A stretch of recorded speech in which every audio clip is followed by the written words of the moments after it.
दिखा सकता है। ओके, चलिए अब कुछ एग्री मार्केट से रिलेटेड कुछ बात कर लेते हैं। हमारे साथ बीबी मेहता साहब हैं, CKED है। सर स्वागत है आपका ईटी नाउ स्वदेश पर।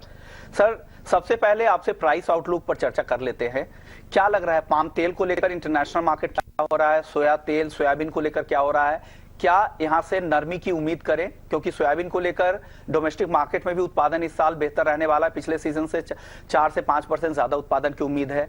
और साथ ही पाम तेल में भी फिर से वापस से नरमी दिखनी शुरू हो गई है। हालांकि तेजी के भी कुछ फैक्टर्स हैं, जैसे फ्लड वगैरह जैसे फैक्टर हैं, बारिश ज्यादा हो रही है मलेशिया में, लेकिन जिस तरह के इंटेंस एक्सपोर्ट इंडोनेशिया की तरफ से देखने को मिल रही, तो क्या लग रहा है आने वाले समय में किस तरह का मूवमेंट देखने को मिल सकता है पाम तेल, सोयाबीन, सोया तेल और सूरजमुखी में? सर आपका ऑडियो शायद म्यूट है सर। एक सर आवाज आ रही है सर, आवाज आ रही है अब। हाँ, अभी आवाज आ रही है? जी जी बिल्कुल बिल्कुल सर। देखिए, पहले तो जो KLC है आज 4 जी आसपास ही चल रहा है।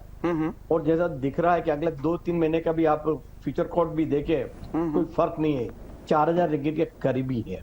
उसका मतलब ये है कि सप्लाई कंफर्टेबल है, कोई ज्यादा तेजी मंदी की गुंजाइश नहीं। जहां तक इंडिया का सवाल है, नवंबर में एक रिकॉर्ड इंपोर्ट हुआ है, कम से कम 15 लाख टन इंपोर्ट हुआ है, जो अगले महीने नवंबर में 13 लाख की था, तो 2 लाख एडिशनल इंपोर्ट हुआ है। जहां हमारी सीजन है, क्रशिंग सीजन है, आज सोयाबीन का क्रशिंग जबरदस्त चल रहा है, ग्राउंडनट है, कॉटन है, तो सारा that will bring the pressure on the price. तो यहाँ लोकल प्राइस दबेगी दबेगी और दबेगी। अगर आप देख निकल गए और इंटरनेशनल मार्केट में देखो तो सोयाबीन कम से $200 निकल गए, $160 निकल गए, बाकी के में भी $50 से $60 निकले हैं। तो इंटरेस्ट अगर आप देखें, चाहे पाम ऑयल चाहे सोया हो, सनफ्लावर ऑयल, मार्केट डाउन है, सप्लाई चेन वेरी कंफर्टेबल है, तो कोई प्राइस ऊपर जाने की कोई ज्यादा उम्मीद नहीं है, क्योंकि डोमेस्टिक सप्लाई इज एक्सेलेंट। तो that will also bring a pressure on the price. Plus import जो हमने भी सोचा नहीं था कि 15 लाख टन नवंबर में आएगा, क्योंकि हम नॉर्मली नवंबर दिसंबर जनवरी में इंपोर्ट कम होता है, क्योंकि हमारी डोमेस्टिक ऑलरेडी बढ़ती है। पर ये सरप्राइज फॉर अस आल्सो कि 15 लाख टन आ गया है। हाँ जी, ओके, यानी त्योहारों के बाद भी त्योहारों से पहले हालांकि आमतौर पे इंपोर्ट बढ़ाने की कोशिश होती है, और ये तो अराइवल टाइम में ऐसे में इंपोर्ट भी बढ़ रहा है, तो डेफिनेटली। सर अब रेट की बात कर लेते हैं, इंपोर्ट ड्यूटी की बात कर लेते हैं। क्या इंपोर्ट ड्यूटी जिस तरह से कम किए गए थे, क्या आपको लग रहा है कि अब वक्त आ गया है कि अब इसमें बढ़ोतरी किया जाए, या आप लोगों की डिमांड कुछ अलग है, जो रेट डिफरेंस हो गया है RBD पामोलिन और क्रूड को लेकर, जो फर्क जो बहुत कम हो गया, क्या इस गैप को बड़ा करने की जरूरत है ताकि जो घरेलू इंडस्ट्री है उसको बढ़ावा दिया जा सके? देखिए, अगर आप देखें last year I am talking 2021 में 6 लाख टन RBD ओलिन आया था। लास्ट जो अभी ईयर खत्म हुआ अक्टूबर में 18 लाख आया, 3 टाइम्स इंपोर्ट हुआ। तो उसकी वजह से क्या हो रहा है, लोकल कैपेसिटी यूटिलाइजेशन कम हो रहा है, काफी कम हो रहा है, लोकल रिफाइनर काफी तकलीफ हो रही है। और क्यों हो रहा है, मलेशिया इंडोनेशिया ने higher duty on CPO and low duty on RBD olein, ताकि ज्यादा से ज्यादा ओलिन एक्सपोर्ट किया जाए। और कभी आप देखेंगे ओलिन जो आ रहा है is cheaper than the CPO, the landed cost. Okay, अगर आप बिजनेस में है तो यू फील मोर सेंस कि भाई चलो भाई RBD ओलिन क्यों प्रोसेस करें। तो उसकी वजह से क्या हो, रिफाइनर्स बिकम द पैकर, अपनी फैक्ट्री बंद करके पैकिंग यूनिट चला रहे हैं। ऐसी हालत हो रही है। हमने एक सुझाव दिया है गवर्नमेंट को, और कंसिडरेशन में भी है, कि आप जो ड्यूटी डिफरेंस खाली 7.5% का है crude and refined palm oil का, वो बढ़ा के आपको और बढ़ाना चाहिए, और कम से कम तो 15% करना चाहिए। और उसके लिए जो CPO की ड्यूटी 12.5% आज है, वो 20% करनी जरूरी है, ताकि यहाँ का, और साथ में यहाँ जो अभी जैसे प्राइस गिर रही है सोयाबीन की, और सोयाबीन की प्राइस नीचे जा रही है, 5400 पे आ गई है, तो हो सकता है और नीचे गिरेगी ये प्रेशर की वजह से। तो तभी किसान को भी प्रोटेक्ट करने के लिए आपको ड्यूटी बढ़ानी पड़ेगी। तो CPO की ड्यूटी 12.5% है, और 20% करना जरूरी है, ताकि दोनों फायदा हो रहा है कि एक तो प्राइस आपकी बढ़ेगी और इंपोर्ट रिफाइंड ऑयल का कम आएगा। और साथ में एक चीज और क्लेरिफाई कर दो, कंज्यूमर प्राइस में फर्क नहीं पड़ेगा, इसके लिए आपका सस्ता सीपीओ आएगा। सीपीओ में सीपीओ की ड्यूटी की ओलिन की ड्यूटी बढ़ानी होती है, सॉरी, इसे ओलिन 12.5 से 20% लेके जाना जरूरी है।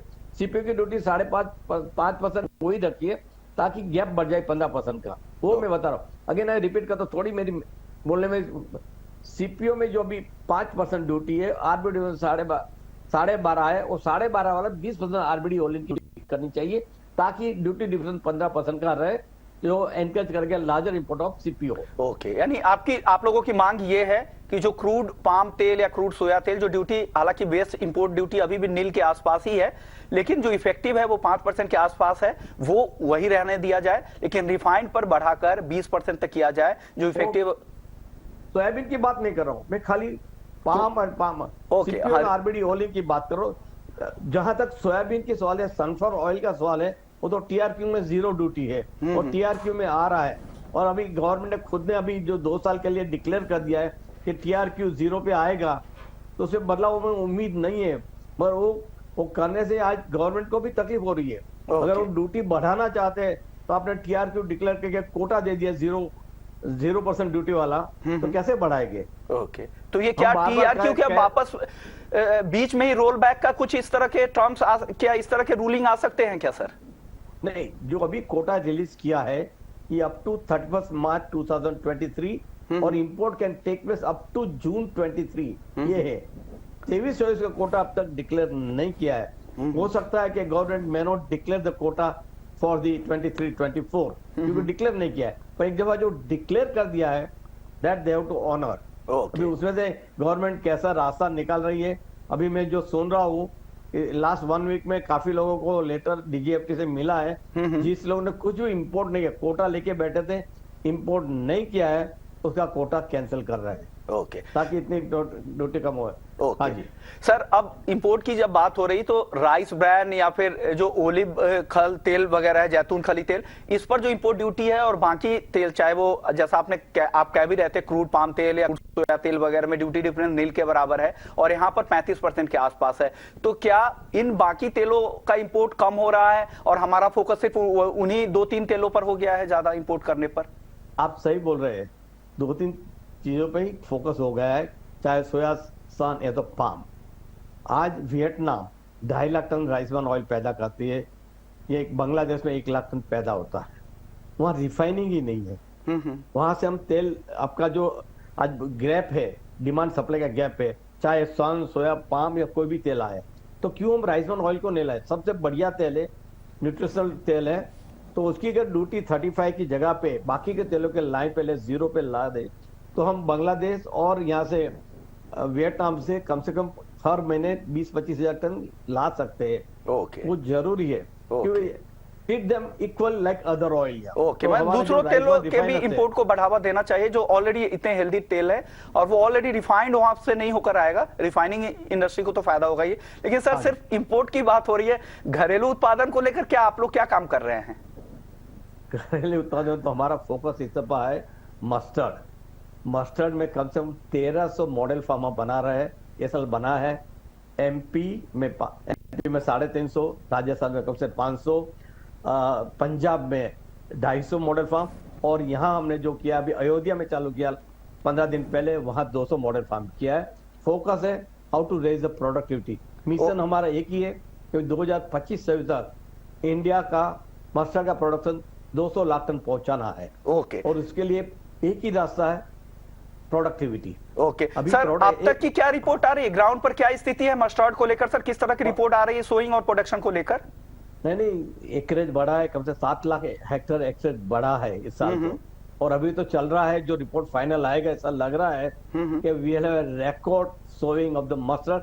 वो चीजें है, वेदर इज कंडूसिव, सब सॉइल मॉइस्चर भी अच्छी है, और जो प्राइस चल रही है वो भी एक एनकरेज किसान को दे रहे हैं, तो वो डेफिनेटली आज मस्टर्ड में जो लास्ट ईयर का क्रॉप था उसे भी 10% बढ़ोतरी मिले तो मेरे को कोई ये नहीं लगेगा। ओके सर मेहता जी, अब आपसे एक छोटा सवाल और जाते जाते मैं पूछना चाहूंगा वायदा बाजार को लेकर।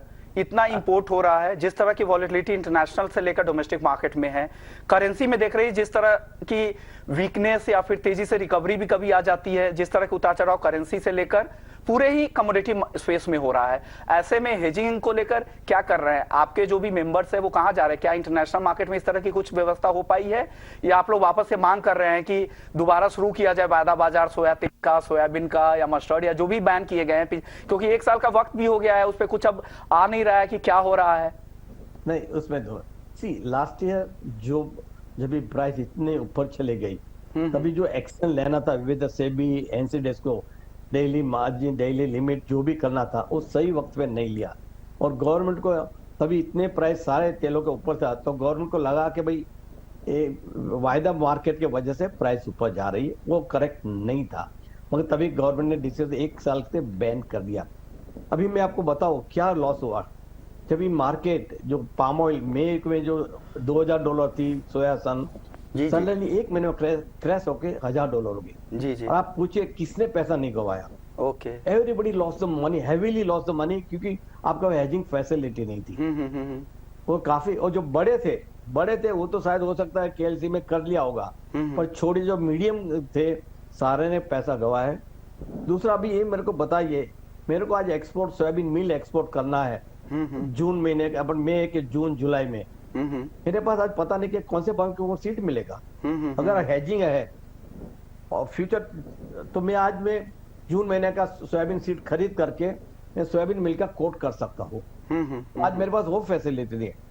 तो गवर्नमेंट को हमने बार बार रेफर किया। 1 हफ्ते पहले भी हम गवर्नमेंट में वहां दिल्ली में मिले थे, समझाए कि भाई फ्यूचर ट्रेडिंग की खास जरूरत है, और हमको उम्मीद है कि 21 दिसंबर के बाद में फ्यूचर ट्रेडिंग खुल जाएगी, ऐसी पूरी उम्मीद है। ओके, यानी उम्मीद कर सकते हैं कि अगले 1 साल में, ताकि जो प्राइस में जो उतार चढ़ाव होते हैं उसके रिस्क को कम करने के लिए, बेहतर प्राइस डिस्कवरी के लिए, और एक ऐसा रिस्क मैनेजमेंट टूल्स तो कम से कम, इतना बड़ा मार्केट, हम इतने बड़े प्रोड्यूसर है, इतना बड़ा कंज्यूमर वाला मार्केट है हमारा, इतना इंपोर्ट करते हैं, एक रिस्क मैनेजमेंट का एक टूल तो होना ही चाहिए। वायदा बाजार के टूल तो बेहद जरूरी है। शुक्रिया सर, आपसे बात करके अच्छा लगा, आपने पूरे अहम सुझाव दिए। चलिए वापस लौटते हैं, कई सारे दर्शकों के सवाल आ चुके हैं।